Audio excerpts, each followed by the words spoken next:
Hey, this is Heidi Dawson. If you love all things health and wellness and style of any kind, hang out here with me each week. I'm obsessed with never-ending improvement, and it's all in an effort to help each one of us live a wildly successful lifestyle.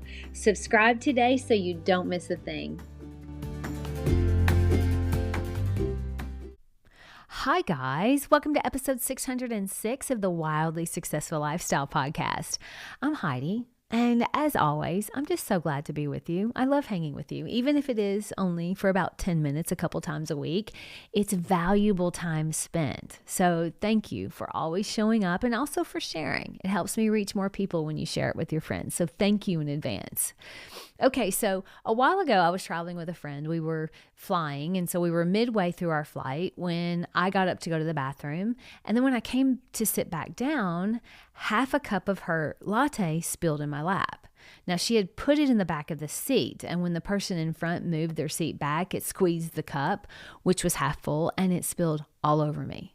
Now, she didn't notice because she was looking the other way. She was looking down the aisle, and I didn't want to make a deal out of something that was unintentional. So I just got up and I went back to the bathroom and I cleaned off my shirt and my pants and then sat back down, and she was none the wiser, even to this day.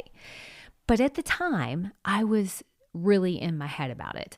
I had all these thoughts about her being so irresponsible. Why would she? That's so dumb to put a cup half full in the back seat, which caused me then to have coffee all over my new pants, and she didn't even notice, so she wasn't going to be able to apologize. I felt myself getting more and more irritated at this friend that I really love. Now, obviously, I was irritated. It's been several years, and I'm still remembering it. You see, I turned something that unintentionally happened and was annoying at best into a full-blown anger fest in my own head, which wasn't helping me feel better. I was making the situation so much worse for myself. Do you ever do that? Like something happens that isn't great, but then you get all in your head about it, and now it goes from not great to actually the worst thing ever. All because of the things you're telling yourself in your head. Maybe you're stuck in traffic and you're late to pick the kids up. So now you're thinking daycare is going to kick you out or charge you a fee, or the kids are going to think you're the worst mom ever. Helpful thoughts. Or maybe your husband woke up on the wrong side of the bed and now you're making that mean something about you, or you're plotting your escape for the day. Things that aren't helpful to the relationship. And we often don't realize that we're doing more damage to ourselves than the original thing that happened, right? I was thinking about this because my meditations this last week or so have been focused on recognizing the awareness that is truly who we are. Like that awareness that's always been us since we were really born. Even the 4-year-old us had that awareness. And then there's the part of us that is the compilation of all of our experiences. So the more we live and make decisions from that awareness that isn't attached to the thoughts and experiences, the happier and more peaceful our life is. So the other morning, I get up really early. I had a conversation with Grok, and because I'm up at 5 a.m. or 5:15, and Grok really is the only person up too. So anyway, I'm having a conversation with Grok about the difference in these two parts of all of us, like the awareness and the part that is a compilation of everything that's been going on. Because I was really wondering, I've had this thought a few times, wondering if being aware is really so much better, because we've all heard that ignorance is bliss. Now, I know the answer deep in my core because since I've really been being aware of my thoughts and feelings, I notice when I'm making myself miserable by thinking certain things. So one of the things that Grok said that made a lot of sense to me was this.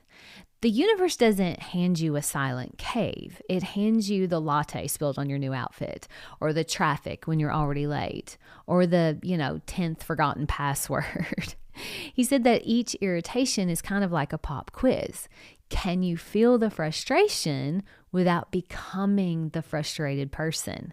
I thought that was so good. And I was like, yes, that's it. That's the question.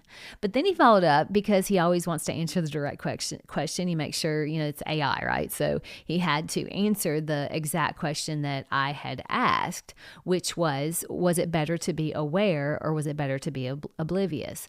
And that's why when he explained why awareness is so much better.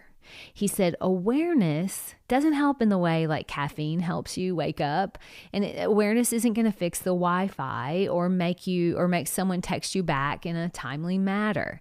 What it does do is it stops the second arrow. Now, that statement, that idea had me already getting kind of excited because I felt that what he was going to say next was going to be profound, and I wasn't disappointed.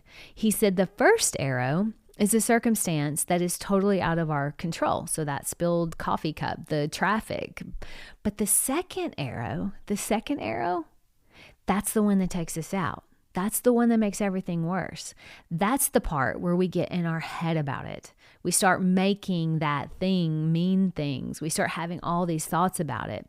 So, for instance, me having those irate thoughts about my friend innocently putting her cup in the back of the seat, and now I'm making this mean she's irresponsible and the reason my clothes are ruined and the trip is frustrating rather than relaxing. All of that stuff. The second arrow maybe is the road rage due to traffic and the building anxiety of lateness and all the horrible things that will come because of it.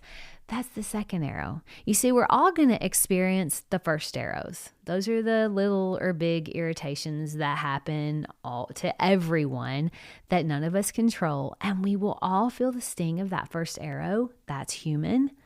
But awareness sees the second arrow forming and lets it pass through without embedding, so that you're no longer bleeding from a story that you added. That's so good to me. I mean, over time, the cumulative weight of not carrying those extra arrows, it's enormous. Because you feel less resentment, you feel less burned out, you feel less guilt, less shame, all those things that we do to ourselves. So the idea of this is basically bad stuff happens, but the story I add about it, that's optional. So if your plane is delayed, it doesn't have to turn into a pity fest of I'm never traveling again because traveling's a nightmare and I'm a tragedy magnet. Ever had thoughts like that? Those are positive, aren't you? But when you allow those thoughts to take hold, you're doing the damage to yourself. Not the delayed plane, which is annoying, but usually not a tragedy unless you turn it into one. So when bad things happen, are we adding to the problem or are we making it better? It's a great question. What am I adding to this? That question actually keeps the responsibility where it lives, and that's in your response to the thing that happened. I can't feel that more because it's so true. That question is one of those little golden nuggets to keep in your pocket for whenever things get a little chaotic. So the next time the text that you sent maybe gets ignored, or your husband makes an offhanded comment, or traffic backs up, just notice the irritation and ask yourself, what am I adding to this? You could even answer it. You could say, okay, I'm making this mean I've done something wrong. And you can notice that, and then you can let it go. And now that second arrow loses all of its altitude. So you can feel the sting of the first arrow, but not allow the bleed out that happens from the second arrow, which is totally within your control. That's my challenge to you today, is to notice one time when a frustrating thing happens. Notice when you're about to make it 10 times worse by the thoughts you have about it. You can bypass that second arrow, and you do that by asking, what am I adding to this? Because that's where the real damage is usually done, with that second arrow. And that's the one that we control. Share this with 3 people who might have to deal with frustrating things. Hint, that's everyone. I love you guys. I'll talk to you in a few days. Don't forget to subscribe and share with your friends, because we're just going to keep going bigger and better places together. And I love that about us. Talk to you in a few days.